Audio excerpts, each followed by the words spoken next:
Bem-vindos às Conversas da Elite, hoje com Tânia Viegas, atleta wellness e alguém que tem competido ao mais alto nível amador na categoria wellness, mas agora com algo diferente no seu percurso e algo que suscitou especialmente o meu interesse. Até porque quem me acompanha, quem conhece o nosso percurso e as Conversas da Elite, sabe que valorizamos muito aqui bodybuilding anti-aging, bodybuilding longevidade. E termos um físico aos 20 anos é diferente de termos um físico aos 40 ou aos 50. A Tânia vai começar agora a competir na categoria de Master. E quando vocês virem nas redes sociais, quando virem aquilo que ela tem para partilhar do seu percurso, vão pensar como é que é possível. Tânia, bem-vinda às Conversas da Elite. Olá, David. Agora, obrigada, é um prazer estar aqui. E agradeço porque eu sei que tu vens de longe, fizeste aqui e conseguiste conciliar vens de Aveiro, certo. Né? E conseguiste conciliar para estarmos aqui hoje a falar um pouco. Temos em comum também uma pessoa que nos diz muito aos dois. Certíssimo. Temos o mesmo preparador. Eu acho que o Filipe descobriu aqui o segredo anti-aging, porque eu também, a malta dá-me tipo 30 anos, não fazem ideia da idade que eu tenho. Já não estejas a rir. Estejas a rir, João. Não faz a ideia porque toda a gente me dá 30 anos e eu nem revelo, eu nem falo desse assunto. Mas é o Filipe sabe umas coisinhas. Sabe, sim, sabe muito. Muito bem. E hoje gostaria que desse a conhecer também um bocadinho mais de ti, para além daquela parte que eles gravam. Eles não cortam nada, já ficou. Estás a ver? Já ficou behind the scenes, tu a dizeres que já foste a um programa de televisão cantar. Não é? E agora, por muito que tu no final fales com eles, eu esqueço. Já houve vários convidados a tentar. Não dá, já houve vários convidados a tentar. E aquilo aparece sempre. Até eu, olha, corta-me esta parte e quando vou ver está lá. Até outro nível. Ok. Conta-me um bocadinho, quem é a Tânia, de onde é que vens e esta paixão pelo fitness, como é que começou? Olha, isto talvez tenha a ver com o meu percurso. Eu desde miúda que de alguma forma estou ligada ao desporto. Eu fiz ginástica rítmica quando era pequenina. Depois, anos mais tarde, fiz natação e fiz competição e, portanto, o bichinho da competição estava lá também daí. Depois, entretanto, na altura da universidade, foi uma altura de paragem, mudei de sítio, ia fazendo uns cardios, umas corridas, uns joggings e tal, mas parei e volto. Depois, quando iniciei o meu percurso profissional, pensei, não, eu agora tenho que fazer alguma coisa porque só trabalhar em casa não dá para mim. E então surge o ginásio. Eu não fazia a mínima ideia do que era o fisioculturismo na altura e pronto. Tinhas que idade na altura, só para nos situarmos? Teria uns 27 anos. Que deste os primeiros passos no culturismo. Exatamente, assim. 27 anos. Na altura não fazia ideia do que era isto e não fazia ideia para que é que servia um ginásio, para que é que serviam aquelas máquinas todas. Para mim tudo aquilo era muito pouco lógico. Aos poucos fui percebendo a orgânica, como é que as coisas funcionavam, percebi que fazia todo sentido, percebi que aquilo tinha tudo a ver comigo. E não comecei logo a competir, porque tive um período ainda de grande instabilidade a nível do meu percurso profissional, portanto trabalhava um ano num sítio, outro ano noutro sítio e aquilo não dava para eu ter estabilidade suficiente para iniciar a parte competitiva, mas comecei logo a pensar nisso e o meu objetivo era esse e quando finalmente estabilizei a nível profissional foi quando eu pensei, bom, agora vou-me atirar de cabeça. Consideras que esta parte da competição te desafia? Completamente, sim. Eu acho que, não sei, eu diria que não viveria sem ter algum tipo de competição na minha vida. Nem que seja comigo própria, que é mais isso que eu faço diariamente. Mas eu tenho que sentir que há ali competição, que amanhã vou ter que fazer isto melhor, daqui a bocado vou ter que fazer algo melhor. Acho que isso faz parte, dá sentido à vida. No dia a dia, não precisa. Estamos a falar aqui de desporto e de fisioculturismo, mas no dia a dia isso tem que haver essa competição e esse espírito, porque senão as coisas perdem o gosto, perdem a cor. Sabes, quem tem este espírito competitivo, isso acontece muito, que é uma coisa nós estarmos a treinar, a cumprir a nossa dieta e tudo mais e vemos o nosso corpo evoluir, e há aquela competição connosco próprios, que essa é a maior competição e vemos evoluir. E queremos mais, ajustamos, mas quando temos uma prova, uma data, então aí quem já é competitivo e quem gosta de competir consigo próprio, então com uma prova e com uma data ainda mais competitivo fica e desafia-nos. Aliás, neste fim de semana o Filipe esteve aqui, que nós agora estamos todas as semanas juntos, porque estamos até na reta final da preparação e estávamos a falar precisamente sobre isso. Ele assim, isto de competitividade dá outra motivação, dá outro gosto. E, completamente. E sobretudo da forma como nós fazemos, que é uma forma que a meu ver o Filipe faz isto de uma forma sábia, consciente. Não faz isto de qualquer forma. Não, de E todo. há muitas formas de preparar um atleta para competir. Há atletas a chegarem às competições, se calhar, numa das piores sensações da vida deles. E o Filipe faz com que uma preparação seja uma preparação equilibrada, saudável. Claro, levamos o nosso corpo ao limite, desafiamos, é verdade. Mas não temos que chegar necessariamente às últimas semanas do género sem força para nada, sem energia, cheios de fome. Não. Completamente. Porquê? Porque achava aqui, e estava-lhe a dizer isto este fim de semana, eu acho que aquilo que o distingue é realmente o trabalho de consistência. Sabes que o Filipe é apologista, nós temos um plano alimentar o ano todo, equilibrado, variado. É verdade. Ok, tudo bem, estás num período de volume, podes ter a tua refeição livre semanal, não é por aí. Agora, num período de dieta, se calhar mais restrita, olha, eu faço uma vez por mês e já gozo. Então, o teu não deve ser muito diferente. Mas isto para dizer o quê? Que é um trabalho continuado. Completamente Um verdade. trabalho de equilíbrio. E claro que depois quando queremos apertar um bocadinho mais, o nosso corpo responde, o nosso corpo está equilibrado, sabemos como é que ele reage com estes alimentos, com aqueles, e permite-nos ir competir, estar próximo de uma prova, a sentir-nos bem. É verdade. O Filipe tem essa capacidade. Eu estive o primeiro ano com ele, antes da minha primeira prova. Eu hoje olho para trás e tenho esta percepção. Na altura não fazia ideia. E tivemos um ano a estudar. É um bocado isto, a estudar como é que o meu corpo reagia a cada alimento, a cada dieta nova, a ver como é que as coisas aconteciam comigo.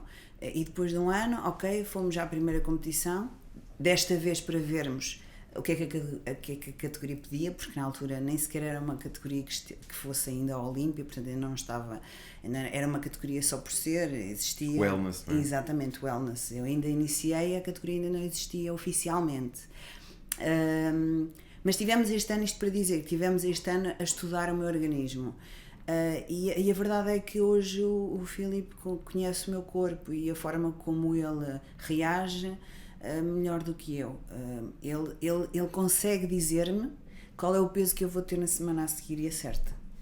É impressionante, é impressionante. Ele tem real noção de como é que eu funciono, o que é que funciona comigo, o que é que não funciona, e consegue, no meio disto tudo, conforme tu disseste, dar-me uma dieta equilibrada, que me faça sentir bem, com vitalidade, eu posso ir trabalhar, que eu consigo raciocinar, que é uma coisa que eu preciso. No meu trabalho eu preciso, porque eu faço muitos cálculos e faço quebras e aproveitamentos e não sei o quê, e tenho que estar sempre ali. Estás na área alimentar, não é? Estou na área alimentar, exatamente, que é uma coisa muito boa. Tu é estar em és... preparação e estar numa empresa com comida. Quem nunca numa preparação passou assim por coisas dessas? Tu és engenheiro alimentar. Certo, sou engenheiro alimentar, exatamente. Então, portanto, passa-te assim muita E coisa boa pela frente. sim, e tu estás... Sou responsável pelo desenvolvimento de novos produtos. Muito bem. Portanto, coisas assim docinhas ou só coisas saudáveis? Não coisas saudáveis, pratos, refeições prontas. Muito bem. Coisas saudáveis. Pato, bacalhau com natas, essas coisas. E a nível do teu interesse pelo wellness, como é que isso nasceu? O que é que viste nesta categoria que te chamou a atenção e disseste, é aqui? Eu na altura seguia uma série de meninas no Instagram e chamou-me a atenção pelas linhas delas. Na altura achei que, ok, para mim, se tivesse ou se pudesse escolher, seria o biquíni ou wellness, embora wellness preferencialmente. Mas depois, entretanto, quando fui ter com o Filipe e falei com ele, perguntei-lhe em que categoria é que ele achava que eu me encaixaria.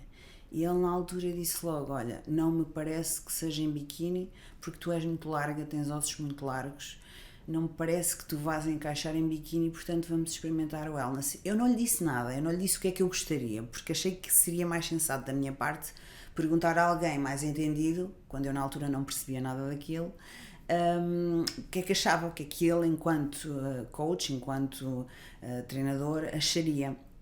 E ele disse isso, então eu fiquei feliz e disse, bora lá, está tudo certo. Estamos alinhados. Estamos alinhados, exatamente.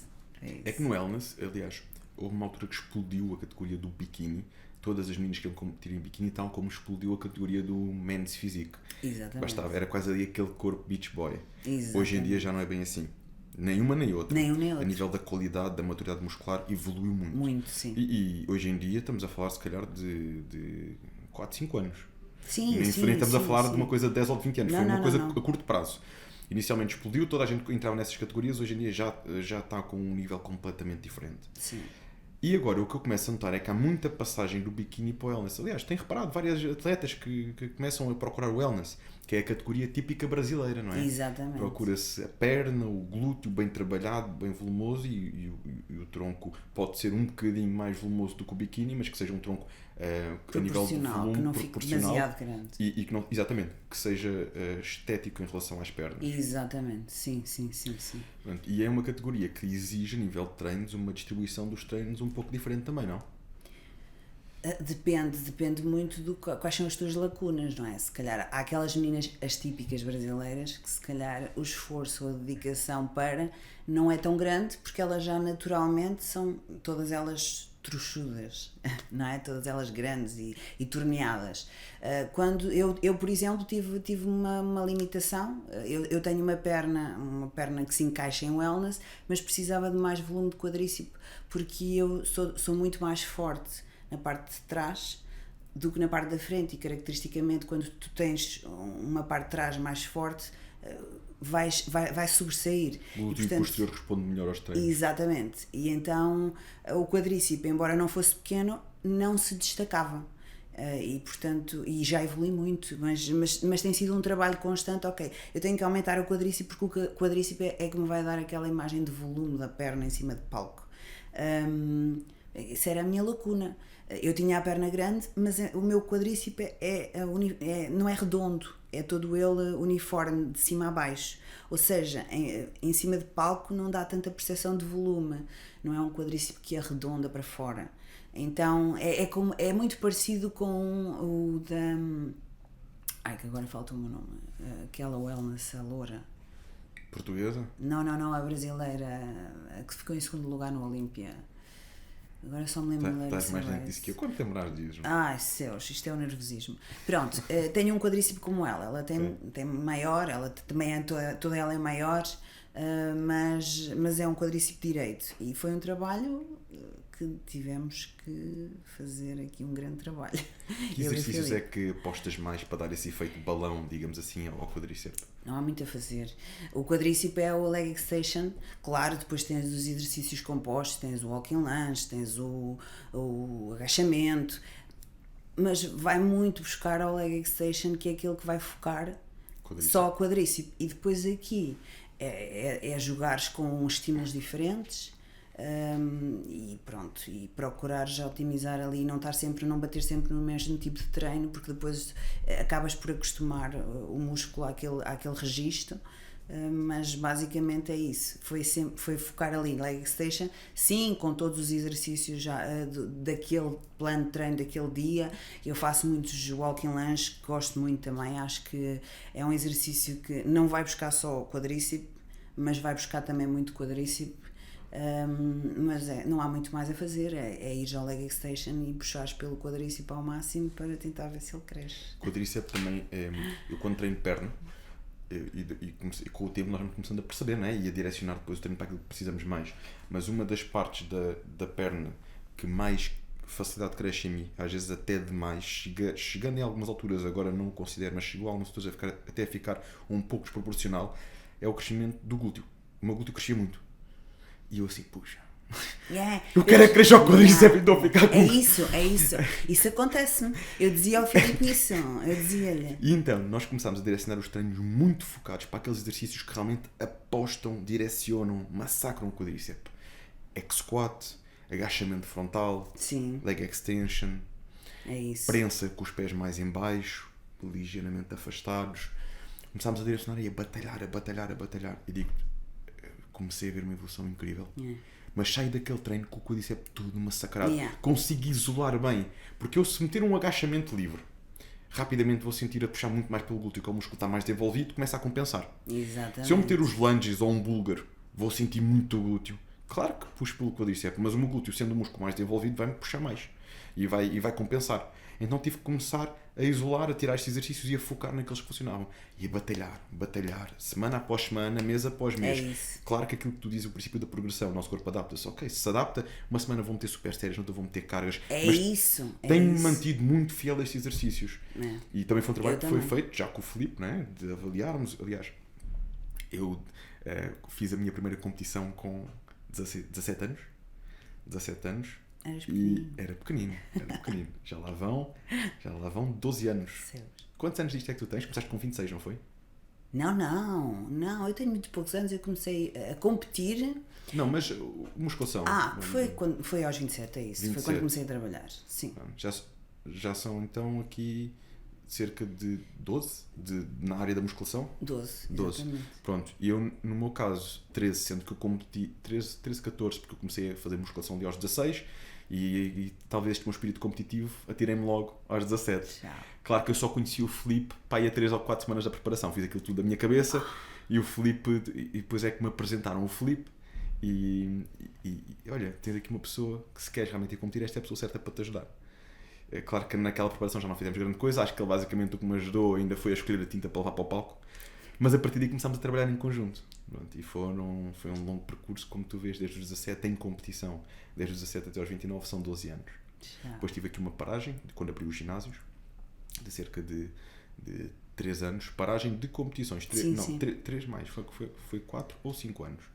Treinar e não sei o quê, comer saudável, tudo mais, mas a competição em si, o nível mais exigente que nós conhecemos, a minha exigência foi concentrada para a abertura dos negócios. Não se pode fazer tudo ao mesmo tempo. Claro. Entretanto, agora voltámos e é um bocado aquilo que tu dizes, é o conhecimento que já trazemos, a bagagem que já trazemos de trás, que nos permite agora olhar para as coisas e direcionar, e os resultados são outros. O fisiculturismo é o princípio da sobrecarga e o princípio da especificidade. Portanto, o músculo só evolui se estiver em esforço, sob esforço, não é movimentar cargas, é realmente colocar o esforço direcionado e fazer com técnica os exercícios e o melhor possível. E depois o princípio da especificidade. Porquê? Porque, nós temos que olhar para a categoria onde nos inserimos e dizer o que é que eu tenho a menos ou o que é que eu tenho que melhorar. E então vamos trabalhar especificamente sobre aquelas lacunas que nós temos. E o segredo está nisto. E por isso é que isto é um desporto que exige ser feito com inteligência. A maior parte das pessoas que entram num ginásio, e nós hoje vemos os miúdos que acham que já sabem tudo, porque até vão ver no YouTube, porque não sei o quê, e acham que sabem fazer. Isto não é só ver no YouTube, porque depois temos que adaptar anatomicamente a máquina ao nosso corpo, saber como é que se faz aquele exercício de forma completa, perceber qual é a carga que eu suporto para fazer bem feito. E isto é esquecido, mas isto faz parte do nosso desporto. O nosso desporto também é isto, é um trabalho de raciocínio, de pensar, de planeamento e de estratégia. E se forem ao YouTube, que seja ver bons conteúdos, não é? Que seja ver, por exemplo, as conversas de elite, coisas desse género, onde há bons conteúdos. E eu não podia deixar de referir e também agradecer aqui à nossa equipa de produção, que esta semana chegámos aos 10.000 subscritores, e que é um reconhecimento fantástico, é um reconhecimento que nós nos orgulhamos, porque no fundo é isto, é as pessoas reconhecerem aquele trabalho que nós estamos a fazer aqui, consistentemente, e já lá vai 1 ano e meio de conversas de elite, com um convidado todas as semanas, e tentamos sempre trazer aqui pessoas que tragam e que enriqueçam o máximo possível aqueles que nos cheguem. Por isso é assim, no YouTube que seja bom conteúdo. Sim. Mas depois aquilo que tu dizes é muito importante e é algo que também vim sempre a reforçar e a batalhar, mesmo junto dos meus alunos, que é procurem depois um técnico, um profissional que possa especificar aquilo que vocês veem no YouTube. Porque muitas vezes chegam ao pé de mim com vídeos do YouTube e eu digo, calma, isto não se aplica a ti. Exatamente. Para ti temos que fazer isto desta forma, desta e desta. Estás a começar, esta pessoa aqui tem X anos de treino. Né? E isto é tudo um caminho que, com a experiência e com um técnico ao nosso lado, nos é possível depois ir sempre aprimorando. Agora, se nós vamos ao YouTube, vemos um vídeo, porque ele faz assim ou ela faz assado, eu vou fazer também, poderá não ser o melhor método para nós. E depois temos muito lixo. Porque depois temos, é verdade, temos muita coisa boa, mas depois temos que saber distinguir o que é realmente bom daquilo que é lixo, e vemos muita variedade de exercícios que muitas delas tu nem sabes muito bem para que é que serve aquilo, mas fica bonito no vídeo do YouTube ou no vídeo do Instagram, aquele exercício fica giro, dá uma coisa engraçada e tal, a pessoa fica colada a ver, uma cena diferente. É comercial, não é? Exato, é comercial, faltava-me o termo, é comercial, vende. E vamos perceber, aquilo faz sentido, o que é que eu estou a trabalhar, o que é que eu estou a fazer, realmente aquilo está a trabalhar o grupo muscular que se pretende, é este espírito crítico e esta avaliação que também só consegue ser feita quando tu tens algum conhecimento, não é? Para isso, quando não tens, é como tu dizes, é recorrer a um profissional. A nível do treino, já percebi que, pelo menos no treino de perna, apostas muito nas extensões, gostas especificamente ali dos walking lunges, pronto, mantens-te fiel a esses e tentas sempre progredir nesses. Mas como é que é a tua distribuição de treino normalmente? Ou seja, em que dias é que fazes o quê? Quantos dias treinas? Quantos dias descansas? E outra pergunta que te deixo em simultâneo é se sempre foi assim ou se tens vindo se hoje em dia descansas mais, descansas menos, o teu corpo responde de forma diferente. Como é que é isto? Até porque estávamos a falar há pouco, começaste com 27 anos, 26, 27, o nosso corpo responde de uma forma, hoje em dia responderá de outra. Como é que tu tens vindo a adaptar? Olha, é assim, os meus treinos, eu tenho 2 treinos de pernas. O primeiro treino, logo segunda-feira, é foco na parte da frente, quadríceps. O segundo treino, treino de pernas, foco no posterior. Logo na terça? Não, quarta-feira. Quarta, ok. E depois, no sábado, faço treino de glúteo. Ok. Tento fazer exercícios mais localizados parte do glúteo.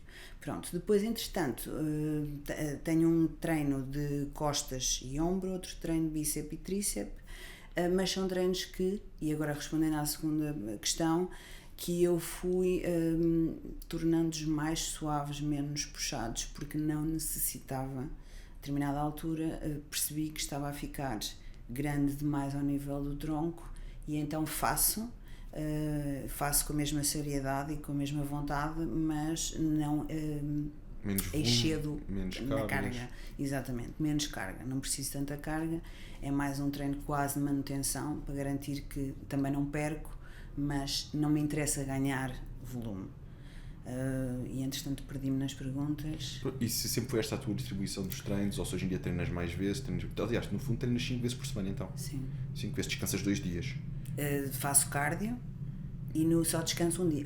Descansar um dia. Outro dia é só cardio. Exatamente. E a tua dinâmica foi sempre dentro disto, ou já voltas descansaste mais, descansaste menos? Sempre foi muito parecido. Antes de começar a trabalhar com o Filipe, antes de começar a trabalhar direcionada para as competições, era diferente.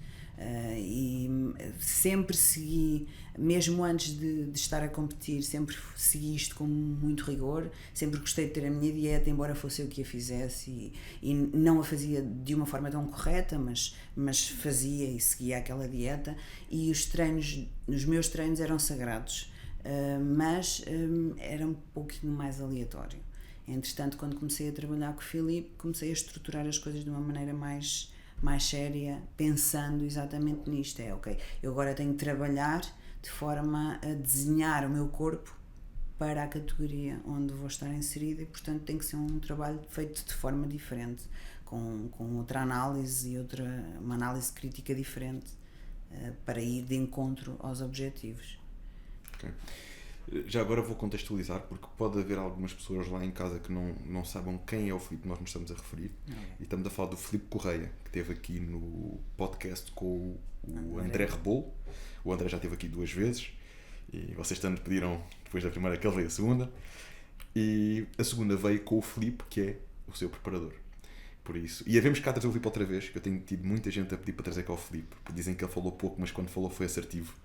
E tenho tido muita gente a pedir para trazer, recebi muitas mensagens, pessoal, a dizer que gostavam de ver o Filipe a regressar cá. Por isso, até se tiverem questões que gostassem de deixar, este é o sítio certo. Vamos aos comentários, deixem os comentários, deixem as questões que gostavam de ver esclarecidas, que eu... Não foi fácil, eu tive quase 1 ano para trazer cá o Filipe, mas eu hei de conseguir novamente. Filipe a ser Filipe. Filipe a ser Filipe. Mas eu hei de conseguir novamente e com questões fortíssimas para ele esclarecer, para ele responder. Ou seja, temos aqui essa distribuição de treino que vai sendo feita e que hoje em dia está adaptada de uma determinada forma. A nível de alimentação, como é que é a tua fase pré-contest, quando estás mais próxima das competições? Como é que é a tua fase off-season, fora das competições? Presumo que mantenhas também uma estrutura alimentar ao longo de todo o ano, mas que muda as quantidades, muda a variedade dos alimentos. Como é que costuma funcionar isto? Depois de uma competição, como é que costuma ser as semanas seguintes? Olha, depois de uma competição, geralmente o Filipe, isto também depende se ele logo a seguir tem outra competição ou não, não é? Mas se eu não tiver logo de seguida outra competição, o Filipe deixa-me ali uma semana à vontade, porque depois é aquela semana em que nós até sonhamos com comidas que não interessam a ninguém. Não é só mas... nessa semana, já estou a sonhar. Faltam 3 não, semanas. não é só, não, faltam tens 3 razão. semanas para a minha. Não é só nessa, não, mas nessa semana nós queremos comer tudo. E depois só comemos um bocadinho, porque depois não temos espaço para comermos aquilo tudo que imaginamos que vamos comer. Mas nós queremos, e então ele deixa uma semana mais ou menos livre. E mas então... Tânia, tenho que te interromper aqui, porque isso é uma coisa que as pessoas não têm noção. Nós acabamos as competições, e mesmo uma dieta de competição, pré-contest, que faças uma refeição livre uma vez por mês. Tu estás habituado a comer aquelas quantidades baixinhas, regradas ao longo do dia. Não quero dizer que passes fome porque comes várias vezes ao longo do dia, mas as quantidades são todas muito calculadas, muitas saladas, muitas verduras. O teu estômago está assim, não é? Tu vais fazer uma refeição livre. Tu já não consegues. Até que comer mais, mas tu queres, o teu psicológico, tu queres, mas não vai entrar mais. O que é bom, porque também não nos interessa estar a dilatar o estômago. O que é bom, isso. e às vezes até nos fala, ok, calma, vamos com calma. Também não me interessa estar agora a estragar o trabalho que foi feito, com calma, saborear alguns alimentos diferentes, mas também não vamos estragar, não é? Isto é isso. Mas estavas a dizer, tens uma semana um pouco mais à vontade. Sim, depois voltamos ao registro, mas lá está, com uma dieta mais livre, ou seja, com a introdução de alimentos que nós geralmente não utilizamos ou não consumimos antes de uma competição. Mais frutas, por exemplo. Um quadradinho de chocolate à noite, que eu gosto muito dessa dieta. Aquele chocolatinho de 85%, não é? Exatamente. Ele até mete sempre 85 mais, sim, mas sim, vai para os 85, já está bom. Mais quantidade de hidratos de carbono por refeição, porque depois ele acaba por aumentar também. Ou seja, daí a 3 semanas, tirando a primeira a seguir à prova, a segunda que foi a de adaptação a esta nova dieta, na terceira semana já estou tranquila, perfeitamente bem da vida com aquela dieta e já não me apetece comer nada de espetacular nem nada daquelas porcarias. Uma das coisas, o Filipe farta-se de gozar comigo, que é quando eu estou nessa fase, não estou necessariamente perto de uma prova, estou com a minha alimentação mais variada, mais abundante em hidratos, com mais frutas, e eu digo, olha, no sábado ou no domingo vais fazer a tua refeição livre. Eu chego a fazer refeições livres, no outro dia apeteceu-me, fui comer uma cataplana, não tem que ser necessariamente aquilo que as pessoas pensam numa refeição livre, que é uma pizza ou uma lasanha, não. Eu até lhe mandei uma foto a Asher e ele assim, mas é que é a tua refeição livre, porque realmente nós sentimos tão equilibrados que o que tu queres ali é uma refeição que saia da dieta, és um restaurante com a família, com os amigos, fazes uma coisa diferente. Sim. E é apenas isso, não precisa, depois comes uma sobremesa no final e tá. Entendes? Não tem que ser aquelas refeições tipo de encher e até ficar comer uma coisa diferente, estás naquele contexto, com os amigos, com a família, é muito por aí. E isto, para mim, é um excelente indicador em como a dieta está equilibrada. É verdade. Quando tu chegas à refeição livre, ok, vou variar, mas não sinto necessidade de estar a comer até cair para o lado. É verdade. A dieta está equilibrada, está no ponto. É isso mesmo. Eu já cheguei a ter uma refeição livre. Eu até na altura perguntei ao Filipe se havia algum problema. Eu estava com tanta vontade de comer aveia cozida. Aveia cozida com iogurte de coco. O iogurte de coco deves conhecer. Sim, do Slayer. Sim. Do Slayer, aquele... Mas o natural, atenção, o natural, sem sabor, o natural. E ele disse-me, ok, eu já não sei em que prova é que foi, mas ele disse, ok, este fim de semana podes fazer uma refeição livre. E eu disse, olha, apetece mesmo, é uma pratada de aveia com iogurte de coco. E eu perguntei-lhe se dava, e ele ficou tipo naquela, mas soube-me pela vida. Eu pensei, era tudo que eu precisava. Às vezes são coisas simples, mas que o nosso corpo também acaba por estar a pedir aquele reforço de nutrientes e é daqueles alimentos, não tem que ser necessariamente uma bomba de açúcar e de gordura, como muitas vezes as pessoas pensam. E isto vem, mais uma vez, também do equilíbrio da dieta. A gente sabe que nas últimas semanas é muito restrita, normal, porque vamos chegar a uma porcentagem de gordura extrema, que é mesmo assim, e para isso tem que se ir a uma dieta um pouco mais extrema, por muito equilibrada que seja e variada, por muito tenhas as verduras, os legumes, as fontes de proteína, os hidratos, mesmo que sejam mais baixos, o nosso corpo vai a um limite.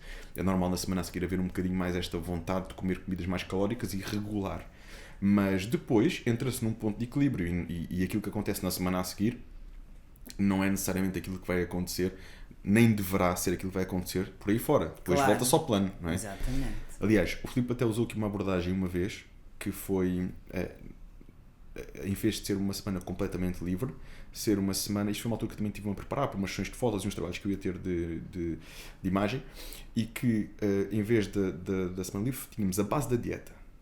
A base da dieta que estávamos a seguir. Esta é a base. Tinhas aquela refeição com os hidratos e o frango, com o arroz e com o frango, aqui com o peixe, enfim. Se te apetecer comer algo mais para além desta base, podes comer.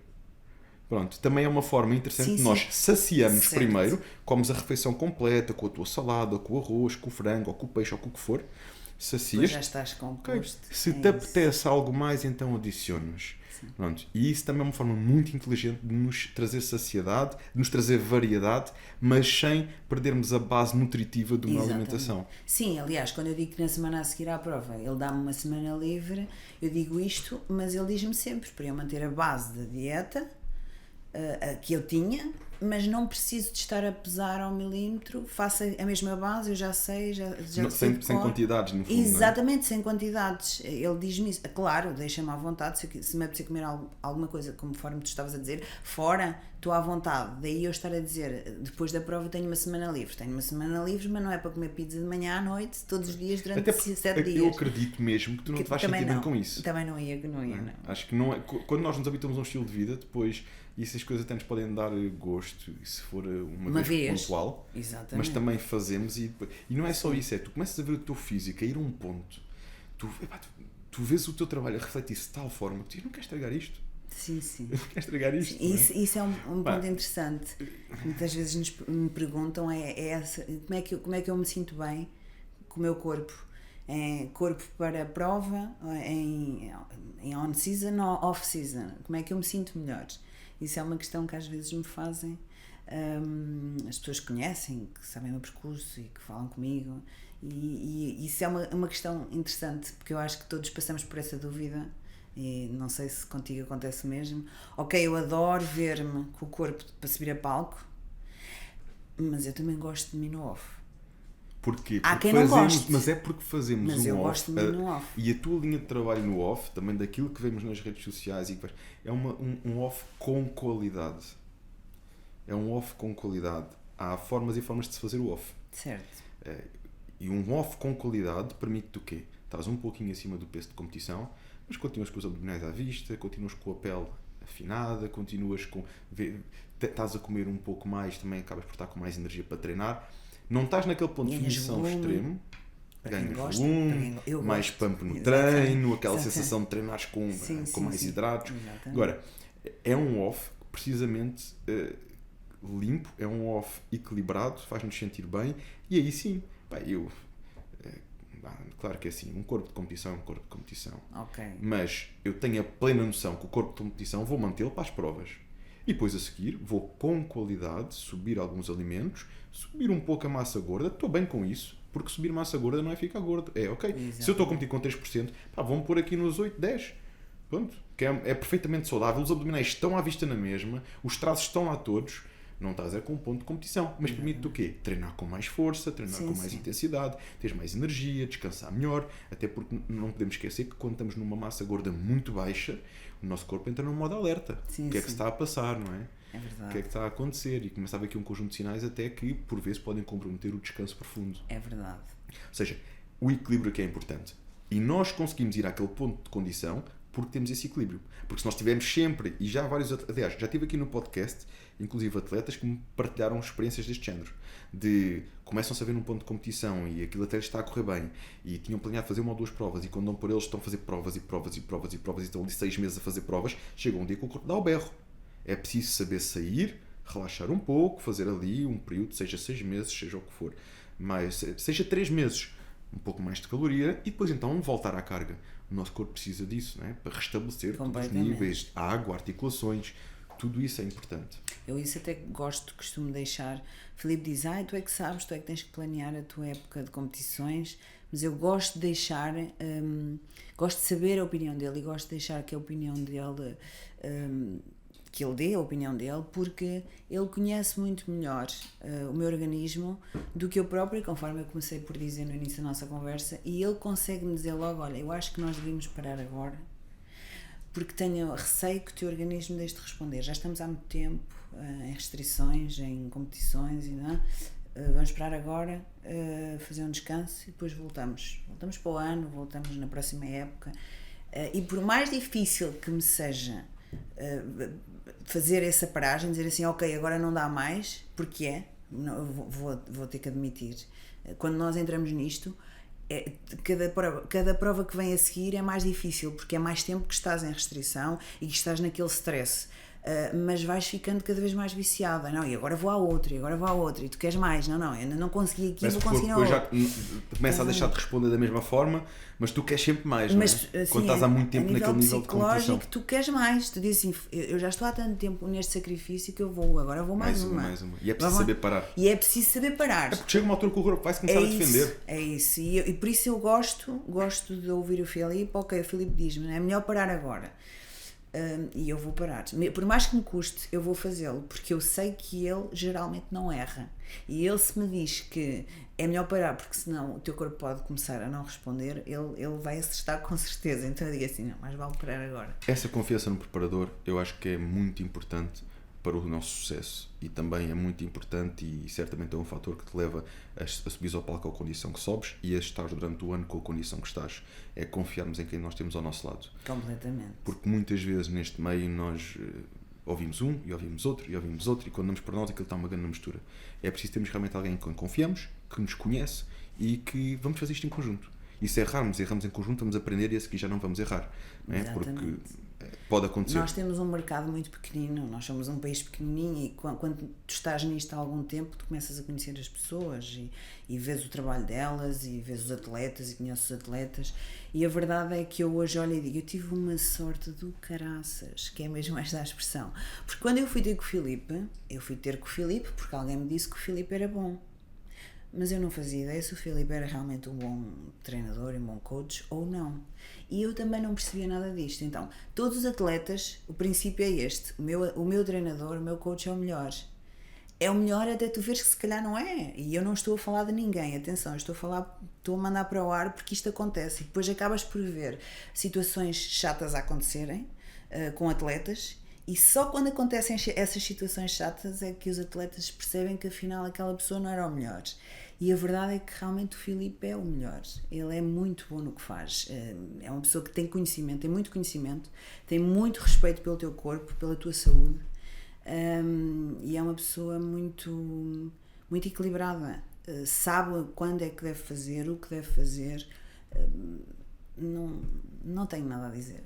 É o treinador perfeito. Isto dos atletas, ligação atleta-preparador, tem muito que se diga. Até porque há aqui outro fator, que é, também já vi situações de preparadores que levaram o atleta a chegar ao topo, salvo seja, a tornar-se profissional, a ganhar categorias, a ganhar provas, e depois há um dia em que aquilo não corre bem e a culpa já é do treinador. Sim, não é? O contrário também acontece. Contrário, o contrário também acontece. Isso é importante, nós temos muitas vezes o discernimento de perceber, se esta pessoa sempre fez um trabalho tão bom comigo, desta vez não correu tão bem, calma. Exatamente. Alguma coisa aconteceu, experimentámos um método diferente, que pensámos, que acreditámos, vamos voltar àquilo que funciona. Que muitas vezes também é com esta experiência, com o teste e com o erro, que nós conseguimos realmente evoluir. Sim.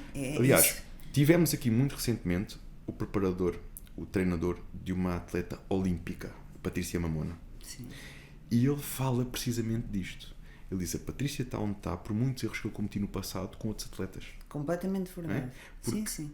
Porque nós queremos fazer o nosso melhor e queremos ajudar o melhor, só que às vezes nós percebemos, olha, aquilo não funcionou. Claro. Mas aprendemos.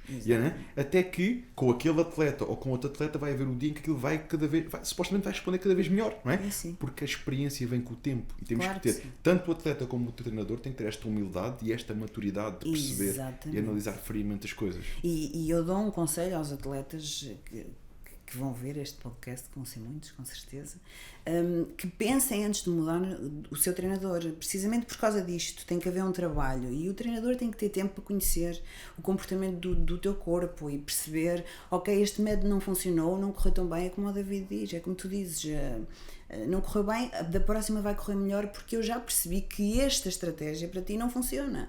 E este trabalho de consistência ao longo dos anos é que vai trazer, vai não só ajudar o treinador a perceber e a dar conhecimento ao treinador para perceber o nosso organismo, como depois a dar a oportunidade deste atleta que está com o treinador que melhor conhece o seu corpo a alcançar os objetivos que pretende. Tal e qual. Acho que é sobretudo preciso balançar e ver, ok, estou a evoluir, tenho vindo a progredir de ano para ano, sim. Fomos a uma prova que não correu tão bem, mas as outras aqui correram melhor. Ou tive até agora provas que correram bem, esta não correu tão bem. Isso não é motivo para nós apontarmos a dedo ao treinador. Exatamente. Não é? Porque se nós queremos aquele treinador, se confiarmos nele, temos que perceber que é humano, pode ter a vida de alguma coisa. Pode ter a vida alguma coisa que não correu tão bem naquela preparação. Agora, estamos com um preparador e aquilo, não estamos a sair do mesmo sítio e prova após prova aquilo não sai do mesmo. Aí sim, vamos avaliar, vamos falar, olha, não está a funcionar. E é como tudo. Mas acho que é preciso termos esta frieza e muitas vezes não nos esquecermos, muitas vezes não. Lembrarmos sempre, eu diria isto desta forma, das pessoas que nos ajudam e que nos dão mão e que nos ajudam a chegar mais longe. Não é depois um dia não corre tão bem, afinal já não interessa. Não. As pessoas que nos dão a mão, as pessoas que acreditam em nós, que fazem o caminho connosco e que nos ajudaram a subir. Então, não é por um dia as coisas não correrem bem que essa pessoa passa de bestial a besta. Claro. Não esquecer daquilo que foi feito para trás. Acho que isso é um ponto muito importante. Tânia, 20 títulos é muita competição, é muita prova atrás de prova. Pronto, mas eu se calhar antes de ir para aí ainda fazia outra pergunta que nós saltámos. Nós começámos a entusiasmar aqui com o tema, mas nós ainda ficámos na semana que tu fazes depois da competição. Sim. E o que é que faltava? Era antes da competição. Era, depois começa a ter uma dieta um pouco mais variada e tudo mais. Sim. E podemos juntar já as duas porque fazem toda a lógica. 20 títulos é muita competição. Quando começamos então a entrar aqui numa fase mais restrita, como é que funciona normalmente a tua dieta? Eu não tenho presente agora quantidades, mas... Não tem que ser quantidades exatas. O que é que... As principais mudanças, o que é que... retiramos o chocolate, retiramos a fruta... vai-se chocolate. Eu às vezes ainda tento negociar, mas... tentas! Boa sorte! Boa sorte! Mas é na brincadeira, que eu sei que não vou... Lanças uma barra à parede. Foi na brincadeira. Não fosse ele até a coisa. Não ligues. Exato, não ligues. Não, mas depois, claro, reduzimos o aporte calórico de uma forma geral, reduzimos nos hidratos de carbono. Pronto, basicamente é isso, mas tentamos manter uma dieta variada na mesma. Eu como na mesma. Há pessoas, há atletas que começam as refeições são muito restritas e começam a comer só peixe, por exemplo, o dia todo. Não, eu mantenho uma dieta mais ou menos idêntica, mas... Eu agora tenho peixe com essa o dia todo. Filipe. Não queria dizer... A seguir o teu telefone vai tocar. Antes das provas retiramos a carne vermelha. Retiramos a carne vermelha. Sim, exatamente. Sim, estamos a 3 semanas. É justo. Estamos a 3 semanas, por isso acho que sim. Isso acontece. Está justo. Mas isso é mesmo, lá está, é mesmo nas últimas semanas, retiramos a carne vermelha. Já aconteceu, e agora se não estou em erro, mas sim, já aconteceu numa prova eu também ficar só a peixe por alguma razão. Mas lá está, depois depende muito conforme, eu estou a 3 semanas, tu estás a 3 semanas, como é que tu estás a 3 semanas? Claro que sim. Se é preciso fatores, fazer aqui uma ligeira mudança, faz, mas eu de uma forma geral continuo com a dieta. Mas é o mais variada possível, sim. E isso é algo que realmente caracteriza este tipo de trabalho. A nível de suplementação, quais são assim aqueles suplementos principais que tens ao longo da tua preparação? As meninas não te perguntam isto no Instagram, que suplementos é? Elas querem um milagre. A gente sabe que um milagre não existe, é o equilíbrio de tudo, da suplementação, da dieta, do treino.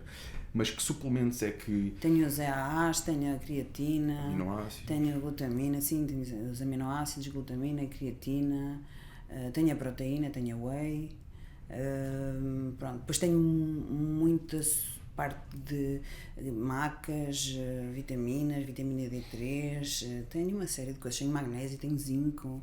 É o kit anti-aging. É o kit anti-aging. Estou aqui a ver, estou a visualizar a minha caixinha com os comprimidos todos para ver. Eu fiz um vlog Q10, com a enzima Q10. Quem fez o vlog foi o João.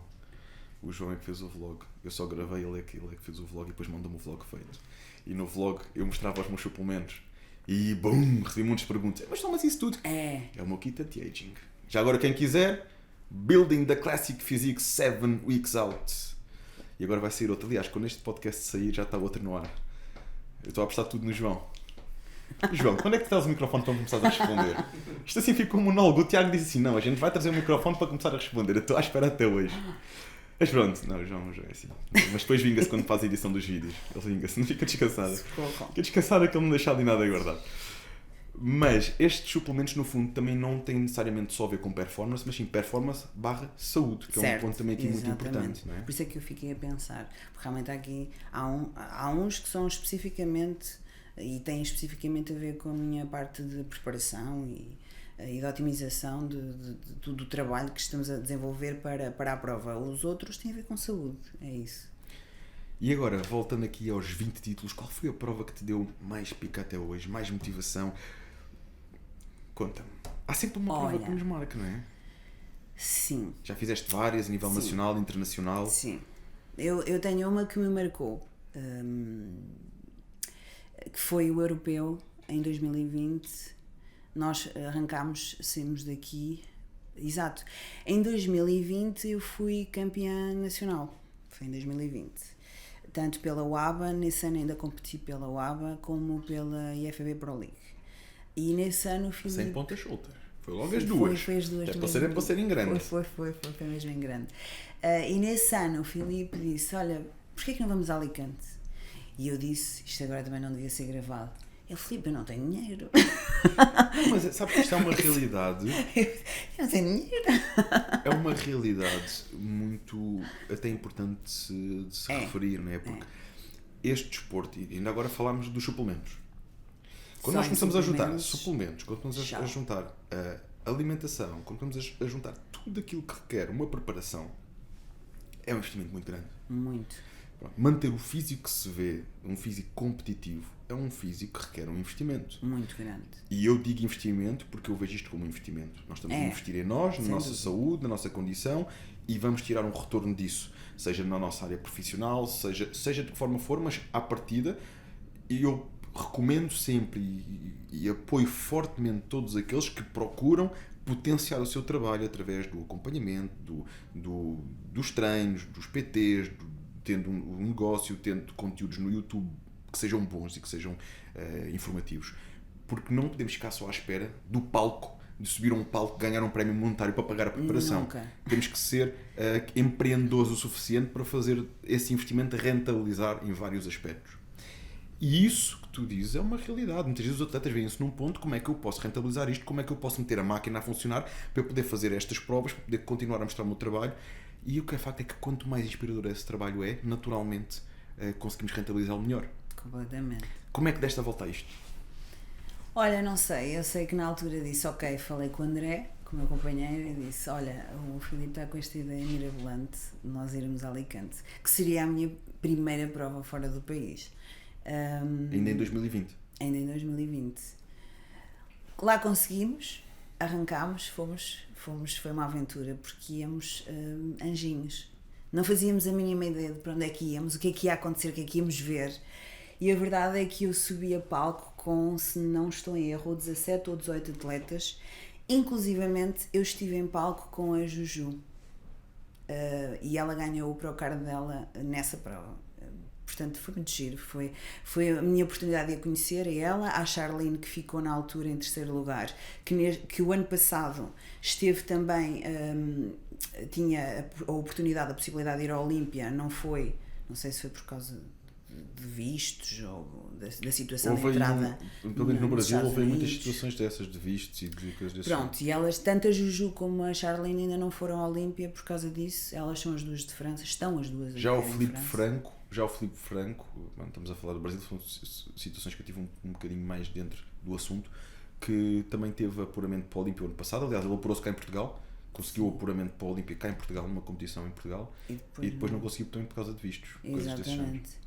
Mas foi muito engraçado, porque eu fui, não fazia ideia do que é que me ia acontecer, e o Filipe também não fazia ideia de como é que ia ser.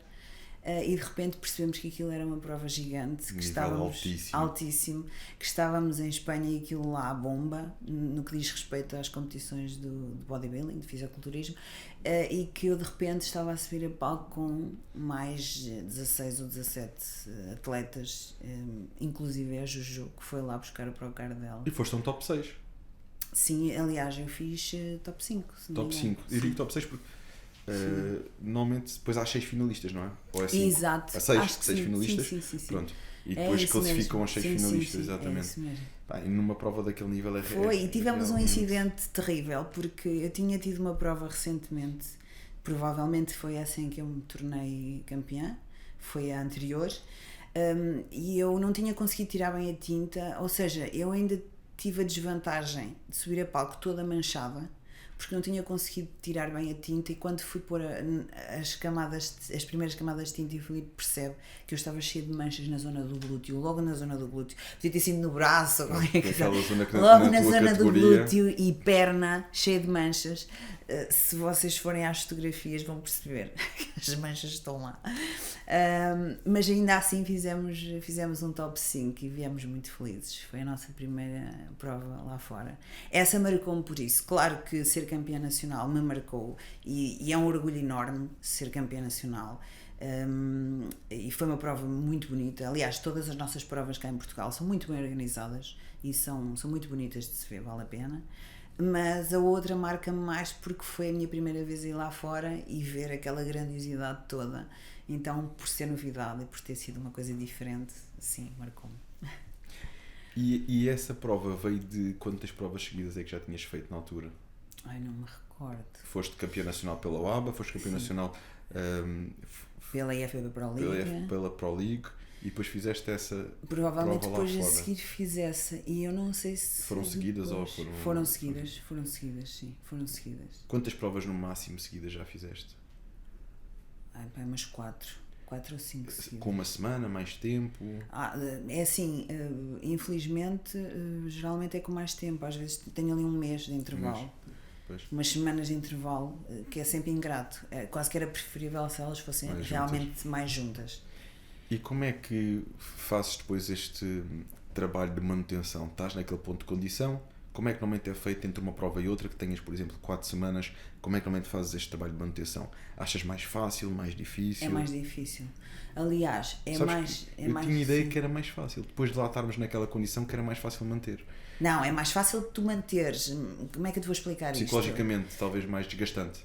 Eu a seguir vou na mesma ter aquelas refeições livres. De repente vou tapar.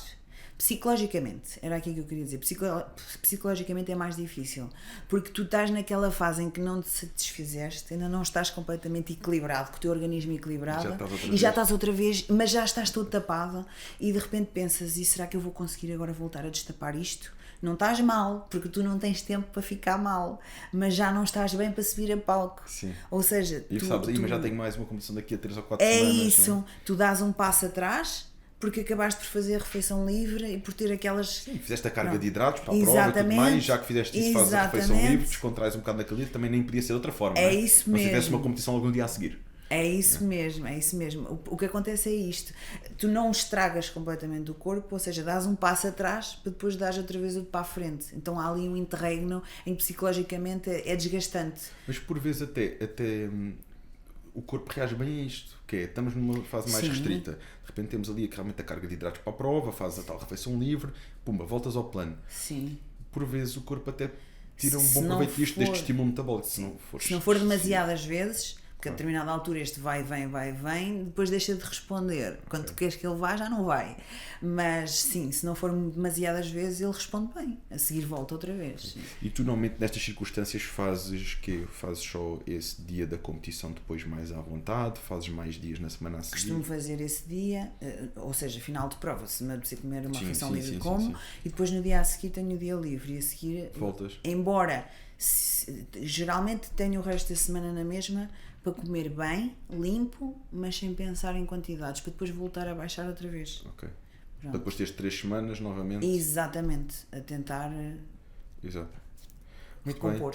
E sabes que isso também é importante, darmos esse estímulo ao corpo, e do fundo, depois de uma fase em que estás com tanta restrição, desmemorizar aqui um bocadinho o nosso metabolismo, se bem que uma semana não é aquilo que tu dizes, não é o suficiente, mas ajuda. Não, até porque a seguir, lá está, eu tenho aquele dia da prova, tenho o dia a seguir, e a seguir volto para as refeições completamente limpas, não há margem. Ou seja, eu fico ali tu ficas naquela, apetecia de estar outra vez a comer uma peça de fruta, voltar ali, não podes, não é? A seguir voltaste, embora as quantidades não sejam exatamente as mesmas, que vais colocar na semana a seguir, mas voltaste na mesma, ao mesmo registro, então tu ficas, parece que falta qualquer coisa, parece que está ali, ok. Depois pensas, bem, mas também tenho aqui É já uma isso, prova da mas canada é e depois isso, já é isso. relaxa um bocado. É isso. A nível de provas que se avizinham, estás em preparação, não é? É verdade. Conta-me tudo. Pronto, vai ser aqui em primeira mão. Ei. Sim, que eu gosto. Notícias em primeira mão aqui nas verdade. conversas da Elite. É verdade, em novembro, a ver se vou até Roma competir em Masters pela primeira vez num Pro Qualifier. Pro Qualifier, Masters, como é que está a ser esta experiência?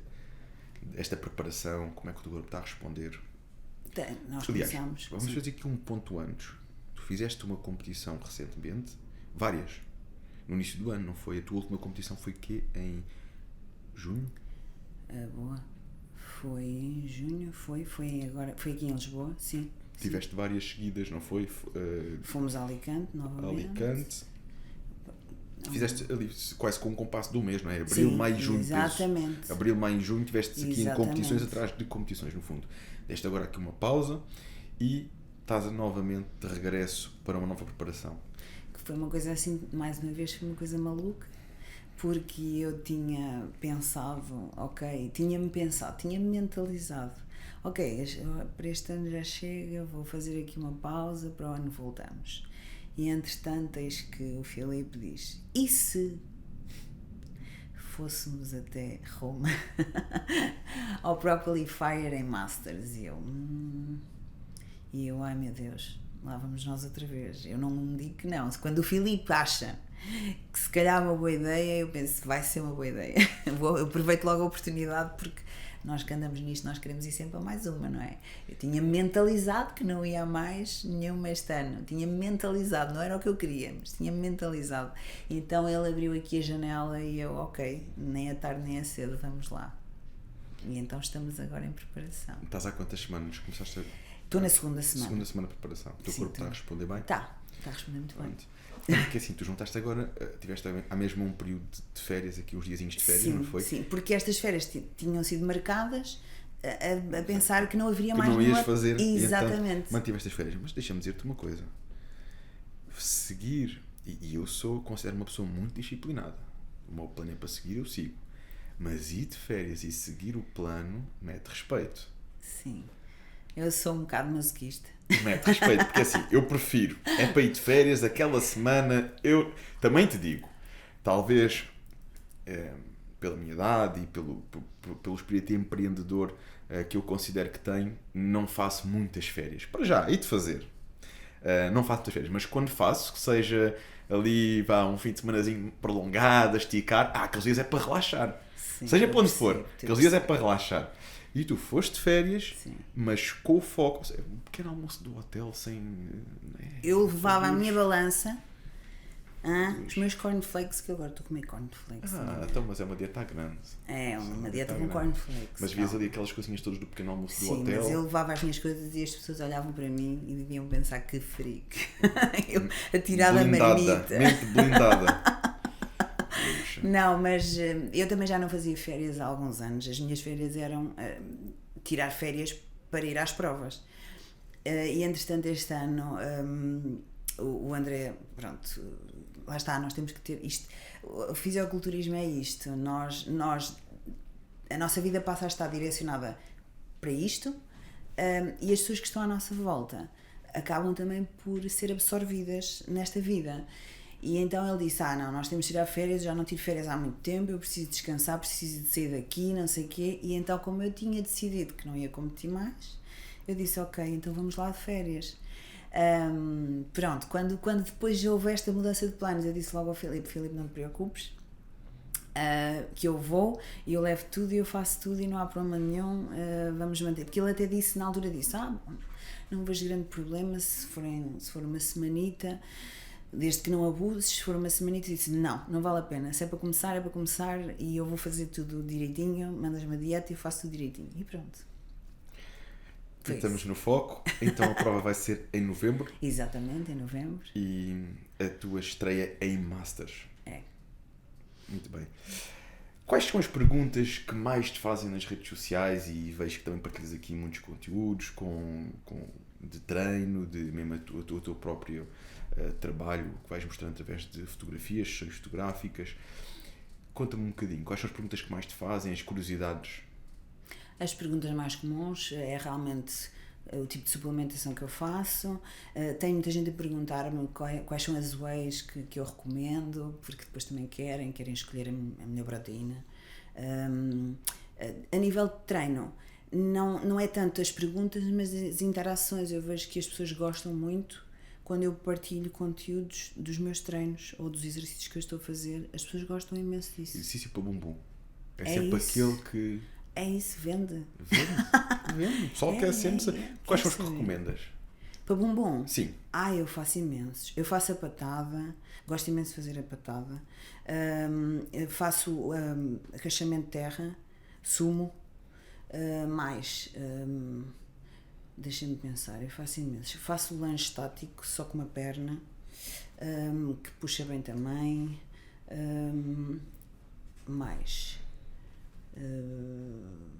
O agachamento na multipower, também com as pernas abertas, é muito nice. Gosto muito, também sinto bem. A elevação pélvica é muito bom também gosto muito. Eu tenho vários e vou mudando.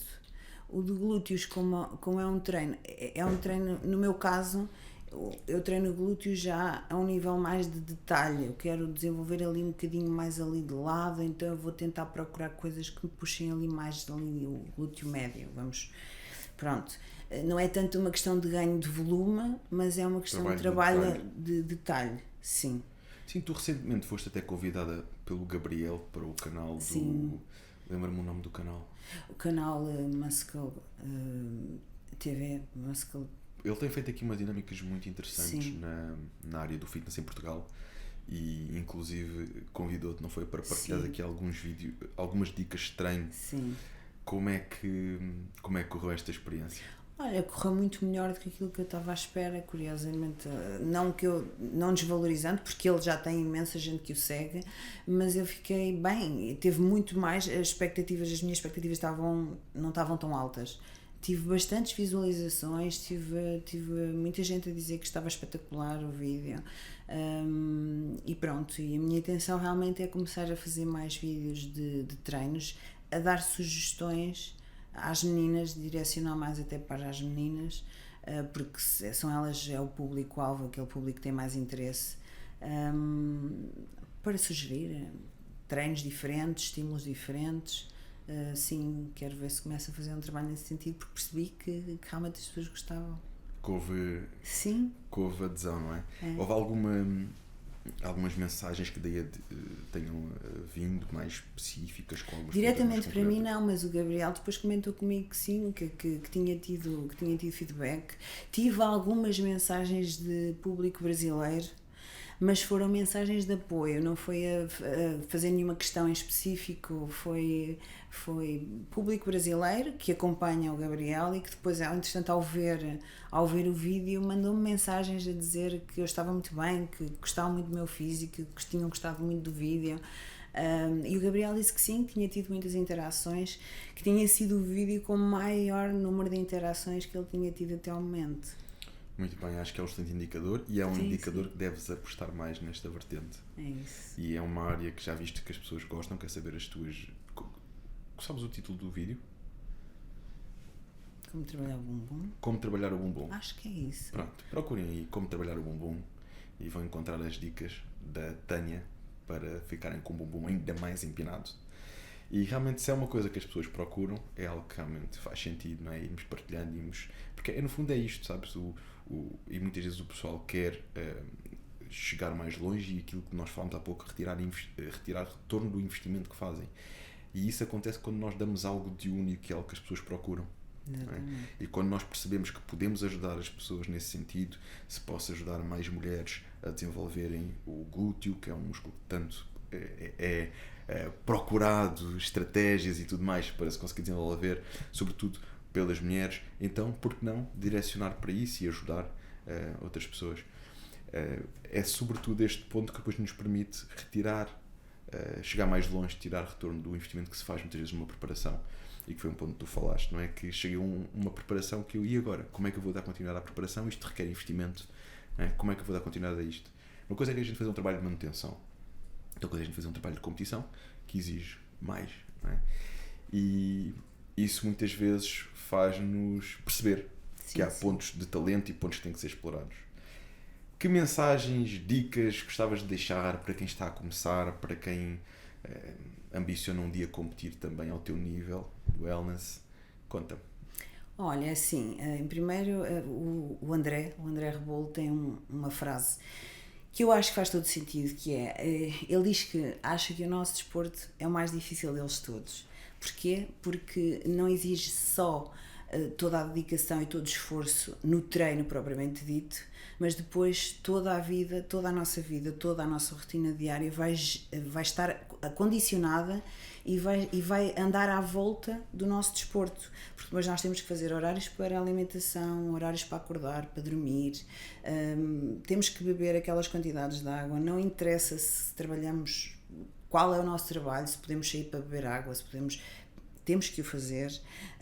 Não temos férias, conforme eu disse há pouco, porque depois acabamos por condicionar todo o nosso tempo livre para isto, para as provas, para as competições, para as preparações. Sim, ao caso de fazer férias só depois de uma competição, não é? Em alturas muito específicas.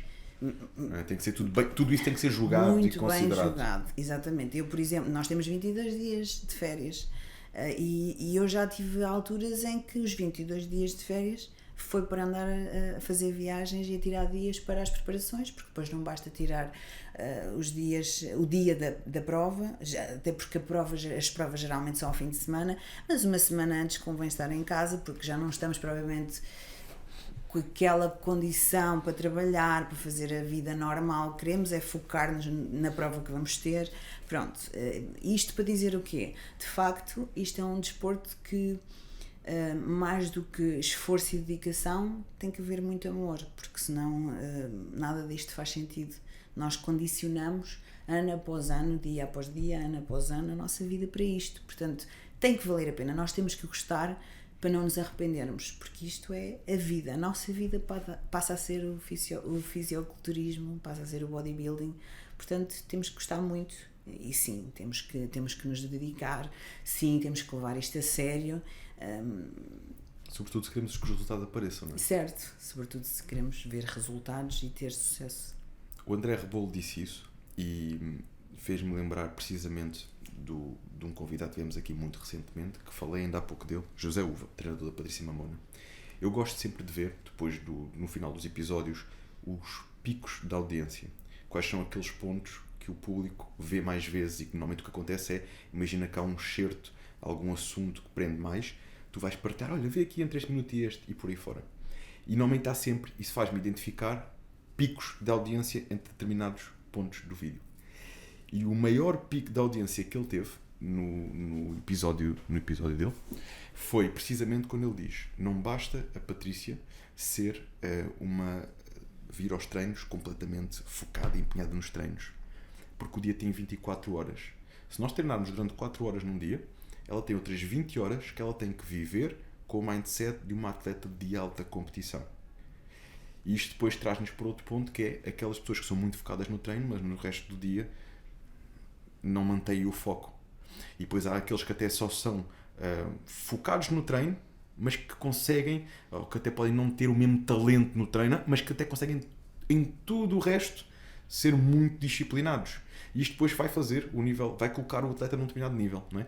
Por isso, não chega o treino, é preciso tudo o resto. E qualquer atleta de alta competição, e o nosso desporto não o dá para fazer a meio gás, ou se faz para ir para o alto nível ou não se faz, porque ou chegas àquela porcentagem de massa gorda e com aquela massa muscular, ou então ficas a meio caminho e não faz sentido pisar em cima de um palco, tem que ser associada a treinos fortes, alimentação, descanso, estilo de vida enraizado, estilo de vida com bases, com pilares saudáveis todo o ano.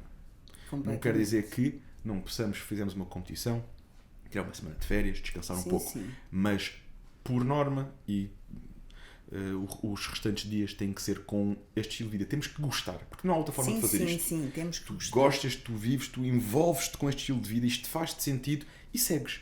Porque se tu fizeres isto só porque sim, porque é nice, que vai passar rápido. Aliás, nós não falámos, David, de uma das vertentes deste desporto que também acho que é muito importante e que as pessoas que estão a iniciar devem saber, que é a rotina de palco. Não é só treinar bem, e isto foi uma coisa que eu aprendi, que eu também não tinha quando comecei, e aprendi que é extremamente importante. 50% do que nós apresentamos em cima de palco é a nossa rotina. Se esses 50%, ou se nesses 50% nós falharmos, então não interessa termos o melhor físico e sermos o que estamos mais bem condicionados em cima daquele palco. Nós não vamos ganhar. Nós temos, e ter uma rotina significa treinar essa rotina. Portanto, nós não temos só 2 treinos por dia, um cardio de manhã e um treino de força à tarde. Nós temos o treino da rotina, que tem que ser diário. Nós temos que fazer trabalho de vácuo, que é para garantir que em cima de palco mantemos a postura, mantemos a cintura fina, a elegância.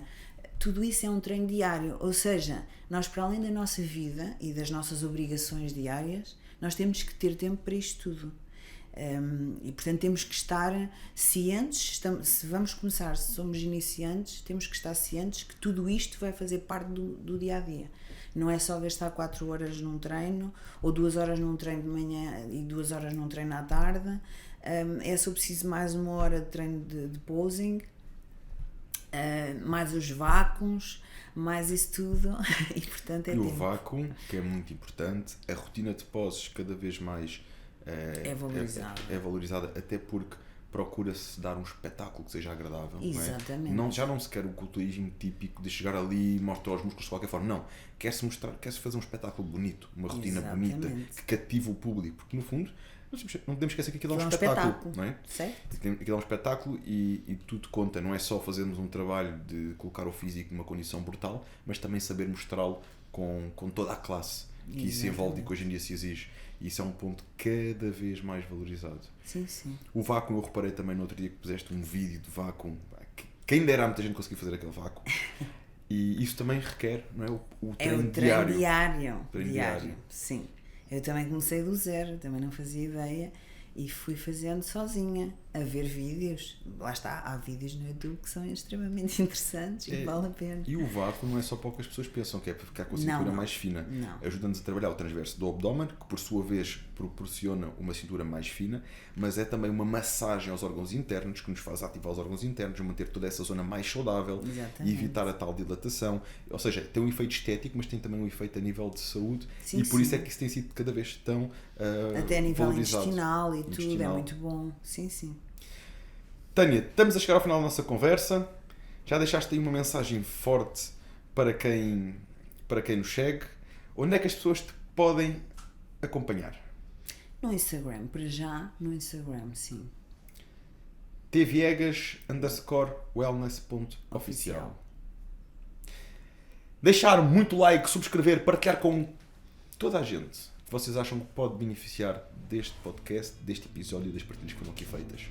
Já somos 10 mil, estamos a caminho dos 100 mil e é convosco que fazemos este caminho, fazemos isto juntos. Obrigado por confiarem, obrigado por estarem connosco, obrigado pelas sugestões. Contam connosco, contamos convosco.